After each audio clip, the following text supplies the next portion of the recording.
My final guest is one of the great names of modern movies, both as a screen idol and a filmmaker. His latest film is 13 Days, an account of the Cuban Missile Crisis of 1962, when the world stood on the brink of a nuclear war. Ladies and gentlemen, Kevin Costner.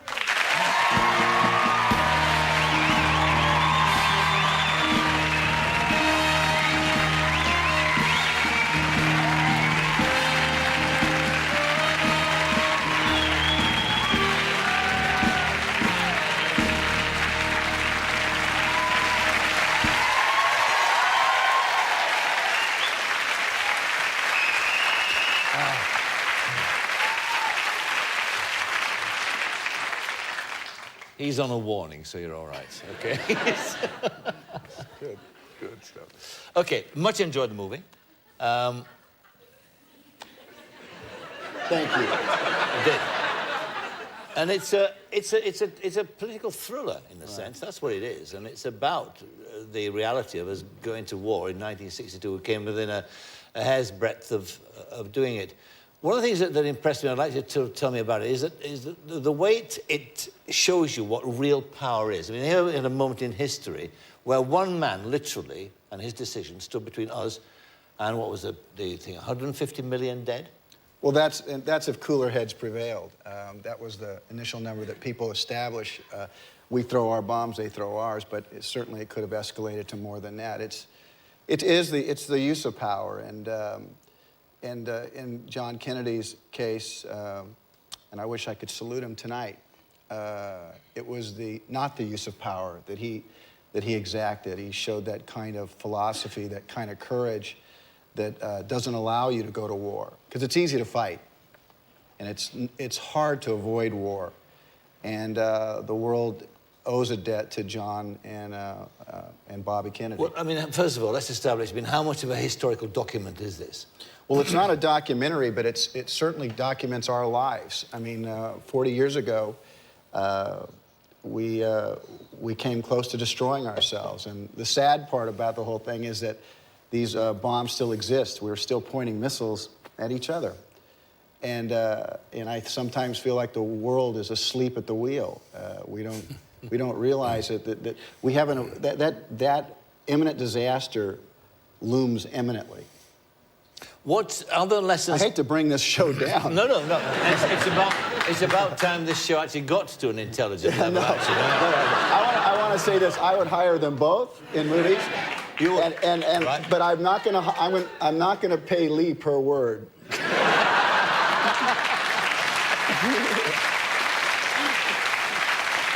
But I would gladly have it. We're gonna have to figure out another way.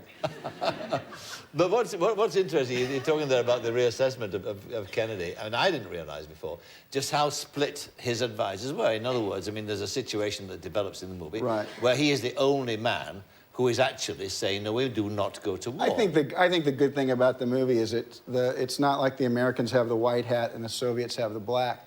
In our own country, there were men voting for war. Yeah. And John Kennedy was a young man. He was a very, very young man. And to stand up to the pressure of elder statesmen, it was just, the pressure was enormous. And the movie points that out. And I think that when you watch a movie like this, I think you look at somebody like that and say, I wonder if I could be like that. Yes. I wish that I could be like that. Yes. And the good thing is that there are people like that. There are men and women out there still, I believe, prepared to do the right thing. It's interesting. I mean, if you think about the situation he was in and apply it to today, I mean, here we have a situation with President Bush. He was not everybody's cup of tea. And people are saying he's going to be a weak president and that stuff. But they say he's surrounded by clever and wise people. Right. Well, John Kennedy was surrounded by clever and wise people, and had he listened to them, we'd have gone to war. Right. It's interesting. It's fascinating. The thought struck me. I believe that people can grow into a job. I believe sometimes when you accept an awesome responsibility, I mean, you're an actor, suddenly you're directing, the responsibility steps way up. You are responsible for a lot of people, and I think that somehow you step into the White House, the most powerful country in the world, and I think something has to come over you, a certain wisdom that if you didn't feel like you had it going in, you suddenly realize that you're not just the president for the United States. Somehow we've been thrust into a world leadership role, and you have to have you have to have your wits about you for the rest of the world. You've made a lot of movies that you've been advised against taking and against doing. If you go right the way through your career, I mean, Bull Durham and Dances with Wolves and Field of Dreams, and was this another one that you were? It was a difficult one to make because it doesn't immediately smack of a movie that's going to make a lot of money. But I don't think that your life has to be about that. I think you've got to make the movies that move you, and I've certainly made movies that you could laugh at, laugh with, in certain instances. I've made historical movies, and when this movie came along, I just feel like it was a movie of our time, of our history. We're living the legacy of peace, so to speak, and I just kind of wanted to make it. So if you like movies, I believe you'll like this one. Were you like? I mean, did you? You didn't come from an acting family at all, did you? Like Martin? No. There's a wonderful story told. It's not apocryphal, I'm sure, of you actually asking Richard Burton about. Yeah, I came from a very conservative background. My dad had one job, and we just. My mother was at home, and it was a wonderful childhood. You know, it was. Our backyard was our imagination. And I really didn't realize that we didn't have a lot until we actually got out. So I actually appreciate the way I was brought up. My children don't have that, you know. I mean, the struggle that I have with them is to make sure that when they point at something, I just don't automatically buy it. You know, they have to, you know, have to learn about the world. But tell me, I mean, you're probably sick of telling the Burton story, but tell me it, because Well, I was on my honeymoon. I was thinking about acting, and I saw Richard Burton. I was down in Puerto Vallarta, and he was on the plane, and I couldn't believe that he was there. I desperately wanted to talk with him. I didn't know what I was going to say, but I eventually went up to him, and of course, I know now what it's like to have people want to come up to you, and bless his heart, you know, he just saw me, and he was good to me. And he could have gone the other way, but he was good to me, and we had a talk, and I'm going to keep that between me and Richard because that was something very private. But I'll never forget him, and one of the real great regrets that I have in my life is I was never able to go up to him again in later years and tell him that I'd made the decision to act and that I'd had some success with it, and that what he meant to me. So we're going to have to find another place, Richard and I, to talk. Which gives you the most satisfaction? The question I asked Martin. I mean, you made some marvelous films as an actor. I mean, you made some films that will last a long time, The Untouchables and films like that. Do you get as much satisfaction from that as you do looking at things, say, like Dances with Wolves, which you directed? Yeah, I do. I've been really lucky in the movies I've been able to make, and as I travel the world, I realize that, you know, the movies have different meanings to different people, and across the board, people will pick a different movie, and that actually makes me happy. And the movies run in different genres, and that makes me happy. So I haven't like limited myself to just like comedy or to just action. I really wanted to have a full career, and that doesn't always translate into big box office, but it translates into something that makes me feel pretty complete as a performer. But I mean, the pressures on you to make commercial movies in Hollywood must be amazing. I mean, it's a commercial town. Yeah. I mean, that's what it's about. It's about the dollar. It's about the buck. Well, it is for them, and it's not for me. But I think the two meet at some level. I feel like there's a responsibility for these movies to make money. That's why I come to talk about it. But I won't spit on my own life to make a movie just for a paycheck. I won't do it. I don't have to do it. Are you worried by what's perceived as the dumbing down in the industry? Well, I know what you're talking about. I don't think one movie is more important than the other. For instance, I just made a movie called 3,000 Miles to Graceland, where I play a bad guy, a villain, and it certainly isn't of the style, and I hope you all see that when it comes, but it's not of the style of 13 Days. 13 Days has an importance, but I truly believe it's not any more important than Something About Mary. I think movies really play to people. It's important that people laugh. It's important that people are moved. Yeah. I think movies, when they're really at their best, they're about moments that you'll never ever forget in your life. And you can go right down the list from Spartacus to Dr. Zhivago to any movie. I'm sure everybody out there, there's a kiss, there's a thing, there's something that you'll never forget. And I think movies need to be about things you'll never forget. And when they're not, then whatever. But I mean, what you said about when you made Dances with Wolves, you said that you finally completed the picture you'd always had of the child you were. What did that mean? Well, I grew up in the inner city, but one of the first movie I ever saw was a movie called How the West Was Won. It was 4.5 hours long. I was 7 years old, and I went to see it, and I didn't even leave for the intermission. And, you know, nowadays I hear people don't want to watch movies over 2 hours, and I always wonder, well, where the hell is everybody going? I go, and I'm mesmerized. I think when I go to the theater, one of the great joys that I have is when the lights go out and the curtains open, something magical can happen. Just as often, nothing does because it's maybe not a good movie, it wasn't thought out, it was a dumber, you know, it was a dumbed down movie or it was something. But there's still, to me, the little kid in me means when that curtain opens, I go, this could be great.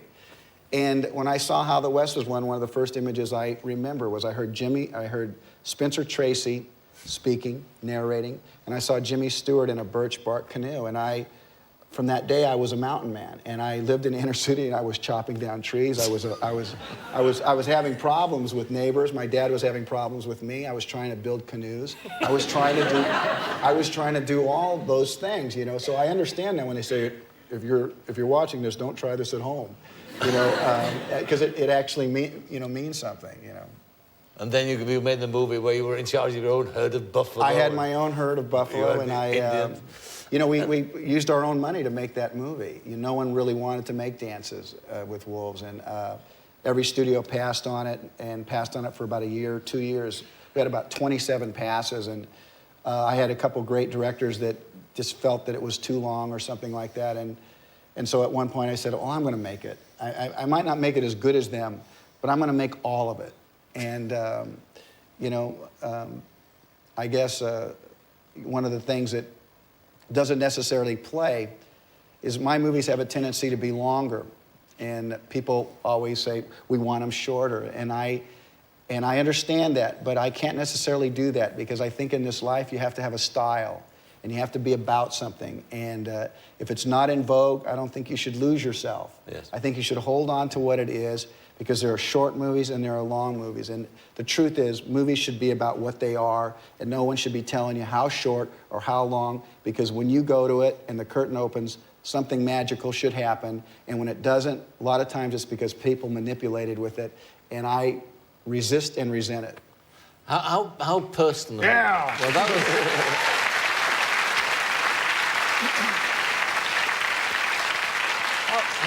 how personal a movie was Field of Dreams? Well, Field of Dreams was another movie that no one really wanted to make. It was a hard movie to describe, but I really feel that Field of Dreams is our generation's It's a Wonderful Life. And I was really pleased to be associated with that movie. But you said again that something about that film, that you're a dreamer yourself, and that's really what the film was about. It was about the potentiality of dreaming. Right. Well, I don't know what to say about that other than I've never lost. I think Mark Twain said this, that a man if a man has never given up his childhood, then he's absolutely living his life correctly. and I don't want to give up the wonderment that I have. First limousine I ever rode in, I was 28. My children rode in a limousine since they're in diapers. The first limousine that came to my house, I went out and took pictures of it. I still get to travel the world. The rooms that I get to stay in still make me excited. I don't want to lose the wonderment of things, and I don't want to lose the ability to dream. And I think the biggest thing about dreaming is not being afraid to fail. If that's your dream, then you have to go for it. And what you have to do is resist the fear that comes with maybe failing to reach it. That's the line in the film, isn't it, where the guy says, you know, I'm going to be like my father. He never had a dream in his life. Right. Yeah. I mean, I don't know anybody, any man who watches that film and doesn't cry. He says a word. He says a word. He says a word at the end too, where he looks at his father, and he says at one point, he says when he looked at his father, he said he looked ancient. And I think sometimes we're going to get old, but I don't think you have to be ancient. And I think when you lose your dreams and you lose that sense of wonderment, I think you do get ancient. What about? Can I ask you about another job that's supposed to be in line with you, and that's Bodyguard 2. Right. I know there's been pressure on you to make this film. And there was a suggestion that at one point that that Princess Di was to star in it. Were the truth in that? Or? Well, I've talked about this, and this is your princess, so I want to be really respectful here. And everything I've ever said in the press has always been true, whether it was written true or not. I had talked with Princess Di a couple of times, and I explained to her that I was going to try to make this movie for her, and she was genuinely interested. And without going into great detail, we talked on the phone, and she never committed to saying that she would do the film, but I said that when I was done with this movie, that I was going to show it to her, and she was genuinely excited to see it. Sarah was a real good intermediary on my behalf. Sarah Ferguson? Yeah, she was great. And remind me, I want to tell you one great thing about Sarah, too, before we get off. But we wrote the script, and we had a pretty exciting script. And the day the script was delivered to me, we lost Diana. And it took the wind out of me. And a lot of people were talking about your princess. You know, it was obviously around the world. Anybody who could get in front of a microphone did. And I want to say this, I never did. For 3 months, I never even mentioned that, and I was devastated by it. And about 3 months later, a very good reporter, working very honestly, somehow sussed the story out, and that's when it hit the news. And of course, there were some denials that it wasn't going to happen, or she never had talked to me, and that's just simply not true. She did. She was a very graceful woman, and it's a great loss to all of us, and I'm sorry for her husband and for her children, and maybe this is the last time I'll ever have to talk about it, but she was truly a beauty, and missed. But beyond the obvious reason for having her on, I mean, what was the reason for going for her? I mean, you're not... Well, I think that we set a pattern for Bodyguard by using a real singer in Whitney Houston. That's right. Not an actress. And so in protecting a real person, the movie maybe had a chance, to break new ground, because we thought of her as all of our princes. And the one thing I want to say about Sarah really quickly, Sarah helped. And when it didn't happen, one would think in terms of just human behavior that she might say, well, what about me, you know? And she never did. She never, ever inserted herself into the process before or after, and I admire her for that. But, I mean, nobody had that kind of charisma that Di had. I mean, there's no question, but the human nature thing, I don't think we should overlook. It's a great thing that she never even, mentioned anything like that. Okay, well, you behaved very well, young Evans, and we're actually delighted with you. I am. And Kevin is really, really pleased with you. Who is? Yes, Kevin is. Can we talk about me now? Yeah. So, You know when you were mentioning about Fergie and stuff? Yeah. I was kind of trying to get your attention. I'm sorry. That's fine. I was just, you're going, we don't know to use, we can't use Princess Diana because sadly she's passed away, and then, Fergie didn't say, I want it. And you were kind of looking at it that way. I was going like this. I mean, you put a wig on me, Kev, I mean, a wig. yeah, he's right. See? What do you think? And Whitney Houston, she's tapping that mic all the time. I can tap the mic. I'm a tapper. But with a wig, I could pass his... What do you fine. Okay. I mean, it's fine. You've been I did behave, though, didn't I?